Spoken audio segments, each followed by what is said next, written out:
Hi everyone, మీకు తెలుసా right to equality యొక్క ఎసెన్స్ ఏంటో? Right to equality and article 15 ఏం చెప్తుంది అని అంటే, ఈక్వల్ ప్రొటెక్షన్ ఆఫ్ లాస్ మాత్రమే కాదు, ప్రొహిబిషన్ ఆఫ్ డిస్క్రిమినేషన్, వివక్షను దూరం చేయడం కూడా సమానత్వంలో ముఖ్యమని ఆర్టికల్ 15 చెప్తుంది. అది ఎలాగనంటే, the state shall not discriminate its citizens on the grounds of religion, race, caste, sex and place of birth. ఈ 5 కారణాల ద్వారా state or government or any its agency అనేది ప్రజల మధ్య వివక్షను చూపించకూడదు అని రాజ్యాంగం మనకిచ్చిన హక్కు. ఇదే ఆర్టికల్ 15.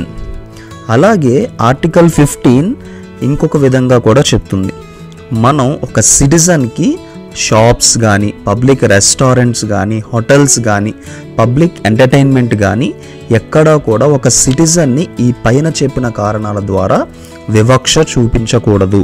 అది గవర్నమెంట్ అయినా ప్రైవేట్ అయినా. అదే ఈక్వాలిటీకి పునాది. ఇది రాజ్యాంగం ఇచ్చిన హక్కు.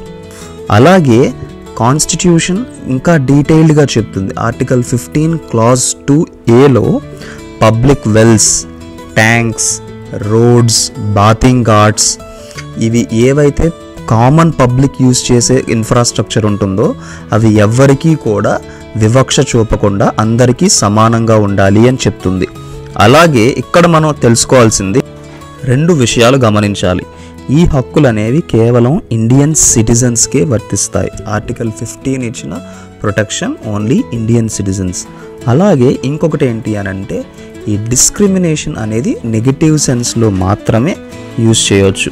అంటే ఓన్లీ ఈ పైన చెప్పిన 5 కారణాల ద్వారానే గవర్నమెంట్ డిస్క్రిమినేట్ చేయకూడదు. బట్ గవర్నమెంట్ పాజిటివ్గా డిస్క్రిమినేషన్ చేయొచ్చు.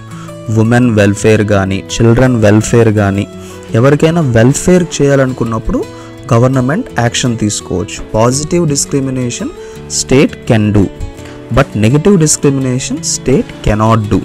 ఇది ఆర్టికల్ 15 ప్రొహిబిషన్ ఆఫ్ డిస్క్రిమినేషన్ యొక్క ఎసెన్స్.